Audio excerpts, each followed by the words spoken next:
டன்டடாய்! Hi, hello, வணக்கம். Welcome back to my channel. இன்னைக்கு என்ன பார்க்க போறோம்னா, ஒரு வால் டெக்கர் ஐடியா பார்க்க போறோம். என்னோட பின்னாடி பாருங்க, இந்த வால்ல பண்ணியிருக்கிறேன். Black and red theme decor பண்ணியிருக்கிறேன். அதில வந்து ஒரு ரெட் காட்டன் ட்ரீ பண்ணியிருக்கிறேன். அது எப்படி பண்ணுறதுன்னு உங்களுக்கு நான் காமிக்கிறேன்.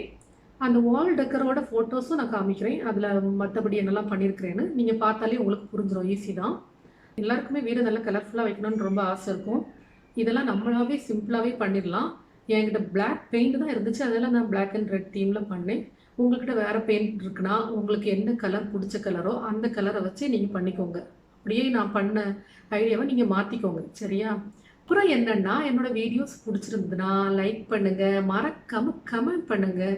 அப்போ தான் நீங்கள் என்ன நினைக்கிறீங்கன்னு எனக்கு தெரியும். என்னோடய சேனல் பிடிச்சிருந்துச்சுன்னா கண்டிப்பாக சப்ஸ்கிரைப் பண்ண மறந்துடாதீங்க. பக்கத்தில் இருக்கிற பெல் ஐக்கான் கண்டிப்பாக ப்ரெஸ் பண்ணுங்கள். அப்போ தான் நான் போடுற நியூ வீடியோஸ் உங்களுக்கு நோட்டிஃபிகேஷனில் வரும். இல்லைனா உங்களுக்கு தெரிய வராது. ஓகேயா? ஓகே, நம்ம இப்போ வீடியோ பார்க்கலாமா? ஒரு பவுலில் ரெட் பெயிண்ட்டை ஊற்றிக்கோங்க. ப்ரஷ் வச்சுக்கோங்க கையில். அப்புறம் கொஞ்சம் பிளாக் வந்து மிக்ஸ் பண்ணுறேன். ஏன்னா என்கிட்ட இருக்கிறது லைட் ரெட்டு, கொஞ்சம் திக் ரெட்டு வேணும், அதுக்கு வேண்டி தான். அப்புறம் காட்டன் எடுத்துக்கோங்க, அதாவது பஞ்சு எடுத்துக்கோங்க.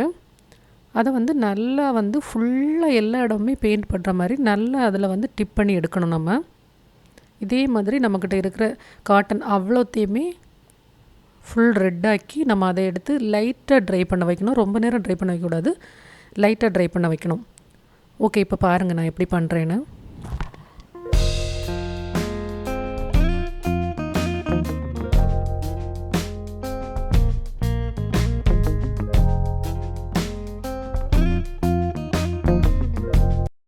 நாம் லைட்டாக ட்ரை பண்ணி எடுத்தாச்சு. இப்போ என்ன பண்ணணுன்னா, ஒரு திக்கான பேப்பர் எடுத்துக்கோங்க.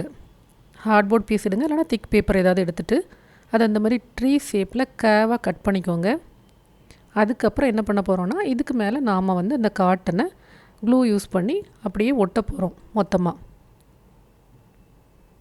ஓகே, இப்போ பாருங்கள், நான் அப்புறம் என்ன பண்ணணும்னு திரும்ப சொல்கிறேன்.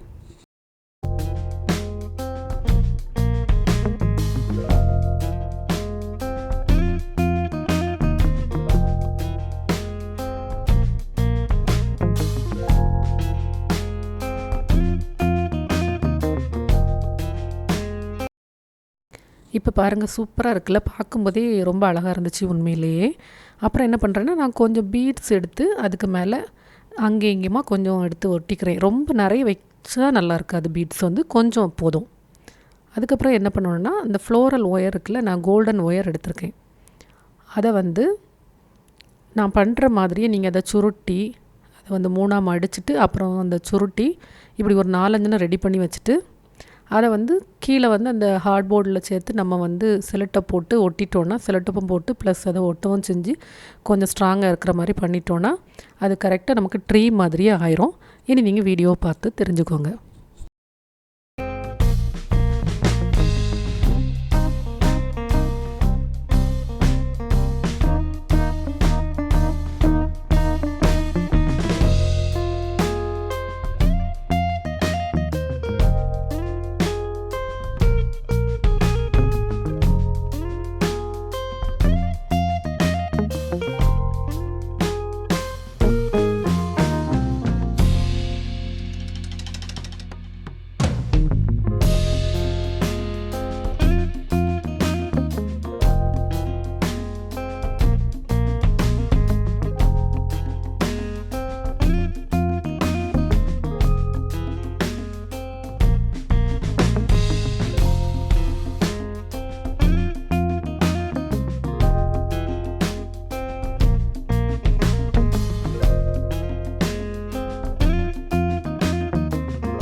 அதுக்கப்புறமா என்ன பண்ணேன்னா, பாப்ஸ்கேல் ஸ்டிக்கில் வந்து ஹவுஸ் மாதிரி இந்த மாதிரி 4-5 பண்ணி எடுத்துக்கிட்டேன். அதுக்கப்புறம் என்ன பண்ணேன்னா, என்னோடய கேர்டன் வந்து ப்ரோக் ஆகிடுச்சு. அந்த ஹேங்கிங் இருக்குது பார்த்திங்களா, அது ப்ரோக் ஆகிடுச்சு, சென்டரில் உள்ள பார்ட். அதை வந்து எடுத்து யூஸ் பண்ணேன். அதை வந்து நம்மளே ஒரு ஹேங்கிங் பண்ணலாம் அப்படின்னு சொல்லிட்டு எம்ப்ராய்டரி ஒரு பீஸ் இருந்துச்சு என்கிட்ட. அந்த பீஸ் எடுத்துகிட்டு அதில் வந்து இதை நம்ம வந்து ஒவ்வொரு சைஸ்க்கு ஏற்ற மாதிரி அரேஞ்ச் பண்ணி அதை வந்து நான் அதில் ஸ்டிச் பண்ணி எடுத்துக்கிட்டேன். அதுக்கப்புறம் லாஸ்ட்டாக எல்லாத்தையுமே ஹேங் பண்ணிட்டேன். ஹேங் பண்ணி முடிச்சுட்டு எப்படி இருக்குதுன்னு நீங்கள் பாருங்கள். சூப்பராக இருக்குதுல்ல? கண்டிப்பாக எல்லாருக்கும் பிடிச்சிருக்கணும்னு நினைக்கிறேன். இன்னொரு நல்ல வீடியோவோட உங்கள் எல்லாரையும் சந்திக்கிறேன். Tata, bye, see you.